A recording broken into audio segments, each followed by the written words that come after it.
माँ बाप अपने बच्चों की भलाई के लिए ये कहानी ज़रूर सुनें कि कैसे अपनी संतान को गलत काम करने से रोके। वीडियो देखने से पहले चैनल को सब्सक्राइब ज़रूर कीजिए। ट्रेन के एसी कंपार्टमेंट में मेरे सामने की सीट पर बैठी लड़की ने मुझसे पूछा, हेलो, क्या आपके पास मोबाइल सिम निकालने का पिन है? उसने अपने बैग से एक फ़ोन निकाला और नया सिम कार्ड उसमें डालना चाहती थी, लेकिन सिम स्लॉट खोलने के लिए पिन ज़रूरत पड़ती है तो उसके पास नहीं थी। मैंने हाँ बोला और अपने बैग से पिन निकाल कर लड़की को दे। लड़की ने थैंक्स बोला और पिन ली और सिम डालकर वापसी पिन मुझे दे दी। थोड़ी देर बाद वो फिर से इधर-उधर ताकने लगी। मुझसे रहा नहीं गया। मैंने पूछा, कोई परेशानी? वो बोली, सिम स्टार्ट नहीं हो रही है। मैंने मोबाइल मांगा, उसने दिया। मैंने उसे कहा कि सिम अभी एक्टिवेट नहीं हुई है, थोड़ी देर में हो जाएगी। एक्टिव होने के बाद आईडी वेरिफिकेशन होगा, उसके बाद आप इसे इस्तेमाल कर सकेगी। लड़की ने पूछा, आईडी वेरिफिकेशन क्यों? मैंने कहा, आजकल सिम वेरिफिकेशन के बाद एक्टिव होती है। जिसके नाम से ही सिम उठाई गई उसका ब्यौरा पूछा जाएगा और तुम्हें बताना पड़ेगा। लड़की बुदबुदाई, ओह। मैंने दिलासा देते हुआ, इसमें कोई परेशानी वाली बात नहीं है। लेकिन वो अपना एक हाथ से दूसरा हाथ दबाती रही, मानो किसी परेशानी में हो। मैंने आराम से कहा, आपको कहीं कॉल करना हो तो मेरे मोबाइल से कर लीजिए।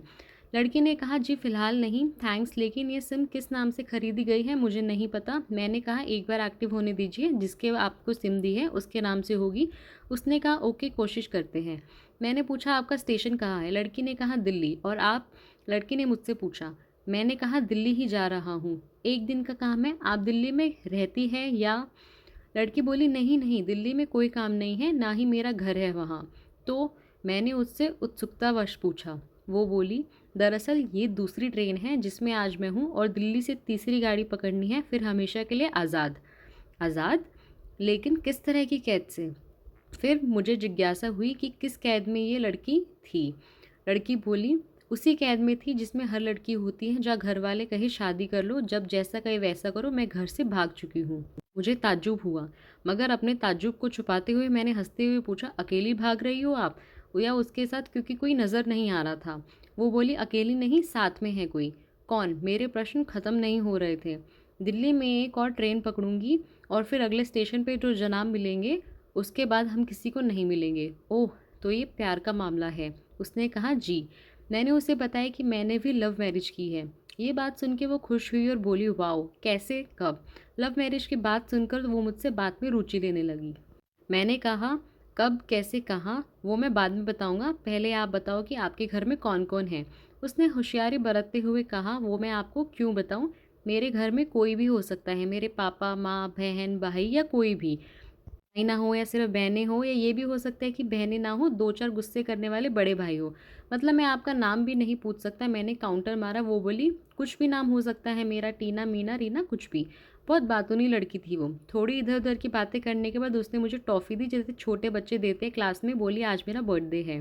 मैंने उसकी हथेली से टॉफ़ी उठाते हुए बधाई दी और पूछा, कितने साल की हो गई हो? वो बोली, 18। मतलब भागकर शादी करने की कानूनी उम्र हो गई आपकी? वो हंसी। कुछ ही देर में काफ़ी फ्रैंक हो चुके थे हम दोनों, जैसे बहुत पहले से जानते हुए एक दूसरे को। मैंने उसे बताया कि मेरी उम्र 35 साल है, यानी 17 साल बड़ा हूँ। उसने चुटकी लेते हुए कहा, लग तो नहीं रहे। मैं मुस्कुरा दिया। मैंने उससे पूछा, तुम घर से भाग कर आई हो? तुम्हारे चेहरे पर चिंता के निशान ज़रा भी नहीं है। इतनी बेफिक्री मैंने पहली बार देखी। खुद की तारीफ सुनकर वो खुश हुई। बोली, मुझे उन जनाब ने मेरे लवर से पहले ही मुझे समझा दिया था कि जब घर से निकलो तो बिल्कुल बिंदास रहना, घर वालों के बारे में मत सोचना, बिल्कुल मूड ख़राब मत करना, सिर्फ मेरे और हम दोनों के बारे में सोचो, और मैं वही कर रही हूँ। फिर मैंने चुटकी ली। कहा, उसने तुम्हें मुझ जैसे अनजान मुसाफिरों से दूर रहने की सलाह नहीं दी? उसने हंसकर जवाब दिया, शायद भूल गया होगा बताना। ने उसकी प्रेमी की तारीफ करते हुए कहा, तुम्हारा बॉयफ्रेंड काफ़ी टैलेंटेड है। उसने किस तरह से तुम्हें अकेले घर से रवाना किया, नई सिम और मोबाइल लिया, 3 ट्रेन बदलवाई ताकि तुम्हें कोई ट्रैक ना कर सके। Very talented person. लड़की ने हामी भरी। बोली, बहुत टैलेंटेड है, उसके जैसे कोई नहीं। मैंने उसे बताया कि मेरी शादी को 10 साल हुए हैं, मेरी बेटी है 8 साल की और एक बेटा है 8 साल का। ये देखो उनकी तस्वीर। मेरे फ़ोन में बच्चों की तस्वीर देख के उसके मुंह से निकल गया, सो क्यूट। मैंने उससे बताया कि ये जब पैदा हुई तब मैं कुवैत में था, एक पेट्रोल कंपनी में। बहुत अच्छी जॉब थी, बहुत अच्छी सैलरी थी। कुछ महीनों बाद मैंने वो जॉब छोड़ दी और अपने ही कस्बे में काम करने लगा। लड़की ने पूछा, जॉब क्यों छोड़ दी? मैंने कहा, बच्ची को पहली बार जब गोद में उठाया तो ऐसा लग रहा था कि जैसे मेरी दुनिया मेरे हाथ में हो। 30 दिन की छुट्टी पर आया था, वापस जाना था लेकिन नहीं जा पाया। इधर बच्ची का बचपन खर्च हो रहा था, उधर मैं पूरी दुनिया का मालिक। घाटे का सौदा है। मेरी 2 टके की नौकरी, बचपन उसका लाख होगा। उसने पूछा, क्या बीवी बच्चों को साथ नहीं ले जा सकते थे? मैंने कहा, काफ़ी टेक्निकल मामलों से गुजरकर एक लंबे समय के बाद रख सकते हैं। उस वक्त ये मुमकिन नहीं था। मुझे दोनों में से एक को चुनना था, या तो अपनी नौकरी या परिवार। मैंने अपने परिवार को चुना और बेटी को बड़ा होते हुए देखा। मैं कुवैत वापस ही आ गया था और अपना इस्तीफा देकर लौट गया। लड़की ने कहा, वेरी इंप्रेसिव। मैं मुस्कुराकर खिड़की की तरफ देखने लगा। लड़की ने पूछा, अच्छा आपने तो लव मैरिज की थी ना, फिर आप भागकर कहाँ गए? कैसे रहे और कैसे गुजारा वो वक्त? उसके हर सवाल और हर बात में मुझे महसूस हो रहा था कि लड़की अभी लड़कपन के शिखर पर है, बिल्कुल नासमझ और मासूम छोटी बहन सी है। मैंने उसे बताया कि हमने भागकर शादी नहीं की, और ये भी है कि उसके पापा ने मुझे पहली नज़र में सख्ती से रिजेक्ट कर दिया था। उन्होंने आपको रिजेक्ट क्यों किया? लड़की ने पूछा। मैंने कहा, रिजेक्ट करने का कुछ भी कारण हो सकता है, मेरी जाति, काम, घर, परिवार। लड़की ने सहमति दर्ज कराई और आगे पूछा, फिर आपने क्या किया? मैंने कहा, मैंने कुछ नहीं किया, उसके पिता ने रिजेक्ट कर दिया। वहीं से मैंने अपने बारे में अलग से सोचना शुरू कर दिया था। खुशबू ने मुझे कहा था कि भाग चलते हैं, मेरी वाइफ का नाम खुशबू है। मैंने 2 टूक मना कर दिया। वो 2 दिन तक लगातार ज़ोर देती रही कि भाग चलते हैं, मैंने मना कर दिया। मैंने उसे समझाया कि भागने वाले जोड़े की लड़की की इज़्ज़त पे कोई ख़ास फ़र्क नहीं पड़ता, लेकिन लड़की की पूरी इज़्ज़त धुल जाती है। भागने वाला लड़का उसके दोस्तों में हीरो माना जाता है, लेकिन लड़की को उल्टा कहते हैं। लड़के उसे चालू कहते हैं। बुराइयों के तमाम शब्दकोश लड़कियों के लिए इस्तेमाल किए जाते हैं। भागने वाली लड़की आगे चलकर 60 की साल की वृद्धा में भी हो जाएगी तो जवानी में किए गए कांड का कलंक उसके माथे पर नहीं मिटता। मैं मानता हूँ कि लड़का लड़की को तोलने का ये दोहरा मापदंड गलत है, लेकिन हमारा समाज ऐसा ही है, यही नज़रिया है। वो अपने नीचे का होठ दांतों तले पीसने लगी। उसका पानी की बोतल का ढक्कन खोलकर एक घूंट पिया। मैंने कहा, अगर मैं उस दिन उसे भगा ले जाता तो उसकी माँ तो शायद कई दिनों तक पानी भी ना पी पाती, इसलिए मेरी हिम्मत नहीं हुई कि मैं ऐसा काम करूँ। मैं जिससे प्रेम करूँ उसके माँ बाप मेरे माँ बाप ही तो है, चाहे शादी ना हो या हो। कुछ पल के लिए वो सोच में पड़ गई, लेकिन मेरे बारे में और अधिक जानना चाहती थी। जिससे पूछा, फिर आपकी शादी कैसे हुई? मैंने बताया कि खुशबू की सगाई कहीं और हो गई थी। धीरे धीरे सब कुछ नॉर्मल हो गया। खुशबू और उसके मंगेतर की बातें भी होने लगी थी फ़ोन पर। जैसे शादी नज़दीक आई, डिमांड बढ़ने लगी। डिमांड मतलब? लड़की ने पूछा। डिमांड का एक ही मतलब होता है, दहेज की डिमांड। परिवार में सबको सोने से बने तोहफे दो, दूल्हे को लग्जरी कार चाहिए, सास और ननद को नेकलेस दो, वगैरह वगैरह। बोले, हमारे यहाँ रीत है। लड़का भी इस रीत की अदायगी का पक्षधर था। वो सगाई मैंने तुड़वा दी, इसलिए नहीं कि सिर्फ मेरी शादी उससे हो जाए, बल्कि इसलिए कि खुशबू ऐसे लालची लोगों में खुश नहीं रह सकती, ना उसका परिवार। फिर किसी तरह घर वालों को समझा बुझाकर मैं फ्रंट पर आ गई और हमारी शादी हो गई। ये सब किस्मत की बात है। लड़की बोली, चलो अच्छा हुआ आप मिल गए, वरना वो गलत लोगों में फंस जाती। मैंने कहा, ज़रूरी नहीं कि माता पिता का फैसला हमेशा सही हो, और ये भी ज़रूरी नहीं कि प्रेमी जोड़े की पसंद सही हो।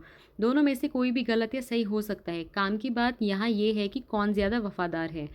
लड़की ने फिर से पानी का घूंट लिया और मैंने भी। लड़की ने तर्क दिया कि हमारा फैसला गलत हो जाए तो कोई बात नहीं, उन्हें गलानी नहीं होनी चाहिए। का फैसला ऐसा हो जो दोनों का हो, बच्चों और माता पिता दोनों की सहमति, वो सबसे सही है। बुरा मत मानना, मैं कहना चाहूँगा कि तुम्हारा फैसला तुम दोनों का है, जिसमें तुम्हारे पेरेंट्स शामिल नहीं हैं।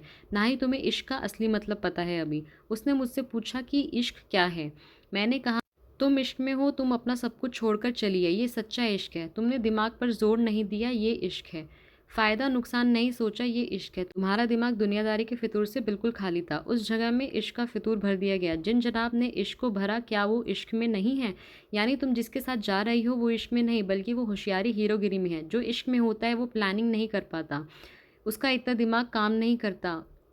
कोई कहे मैं आशिक हूँ और शातिर भी हूँ, ये मुमकिन नहीं है। मजनू इश्क में पागल हो गया था, लोग पत्थर मारते थे। इश्क में उनकी पहचान मिट गई थी, दुनिया उन्हें मजनू के नाम से जानती थी। का असली नाम कभी इस्तेमाल नहीं किया गया। वो शातिर होता तो कैसे मजनू बन पाता। साद ने पहाड़ों को खोदकर नहर निकाल डाली, उसी नहर में उसका लहू बहाता, वो इश्क था। इश्क में कोई फकीर हो गया, कोई जोगी हो गया, किसी मांझी ने पहाड़ तोड़कर रास्ता निकाल दिया। दिमाग नहीं लगाया, चालाकी नहीं की। लालच, हवस और हासिल करने का नाम इश्क नहीं है। इश्क वो है जिसमें इंसान सबसे पहले खुद को समर्पण करता है। तुमने किया है, लेकिन तुम्हारा समर्पण हासिल करने के लिए तुम्हारे इश्क में लालच की मिलावट हो गई। लड़की अचानक होश सी गई। उसकी खिलखिलाहट और खिंदलापन एकदम से खामोशी में बदल गया। मुझे लगा कि मैं ज्यादा बोल गया, फिर भी मैंने जारी रखा। मैंने कहा, प्यार तुम्हारे पापा तुमसे करते हैं। कुछ दिनों तक में उनका वजन आधा हो जाएगा। तुम्हारी माँ खाना नहीं खाएगी, जबकि आपको अपने आशिक को आजमा कर देख लेना था। ना तो उसकी सेहत पर फर्क पड़ता, ना दिमाग। वो अक्लमंद है, अपने लिए अच्छा सोच लेता। आजकल गली मोहल्ले के हर तीसरे लौंडे लपाटे जो इश्क में हो जाते हैं, वो इश्क नहीं है। वो सिनेमा जैसा कुछ है, एक तरह की स्टंटबाजी, डेयरिंग, अलग कुछ करने का फितूर, और कुछ नहीं। लड़की के चेहरे का रंग बदल गया था, ऐसा लग रहा था वो यहाँ पे है ही नहीं, उसका दिमाग किसी अतीत में पहुँच गया था। मैं अपने फ़ोन को स्क्रॉल करने लगा लेकिन मेरा मन उसकी तरफ था। थोड़ी ही देर में उसका और मेरा स्टेशन आ गया, बात यहाँ से निकली थी और कहाँ पहुँच गई। उसके मोबाइल पर मैसेज टोन बजी, देखा सिम एक्टिवेट हो चुकी है। उसने चुपचाप बैग में से अपना टिकट निकाला, फाड़ दिया और मुझे कहा ये कॉल करना है। मैंने मोबाइल दिया। उसने अपने पापा को कॉल किया, सॉरी पापा कह के रोने लगी। सामने से पिता भी अपनी बेटी को संभालने लगा। उसने कहा पिताजी अब बिल्कुल चिंता मत कीजिए, मैं घर आ रही हूँ। दोनों तरफ से भावनाओं का सागर उमड़ पड़ा। हम ट्रेन से उतरे, फिर उसने फिर से पिन मांगी, मैंने पिन दी। उसने मोबाइल से सिम निकाल कर तोड़ दी और पिन मुझे वापस कर दिया। कहानी को अंत तक पढ़ने का धन्यवाद। देश की सभी बेटियों को समर्पित ये मेरा दावा है, माता पिता से ज़्यादा तुम्हें कोई प्यार नहीं कर सकता। कहानी पढ़कर शेयर अवश्य कीजिएगा, शायद कोई परिवार, कोई बेटी और उनका भविष्य इससे बच जाए। अगर आपको वीडियो पसंद आए तो लाइक ज़रूर कीजिए और चैनल को सब्सक्राइब भी ज़रूर कीजिएगा। आपका बहुत बहुत धन्यवाद।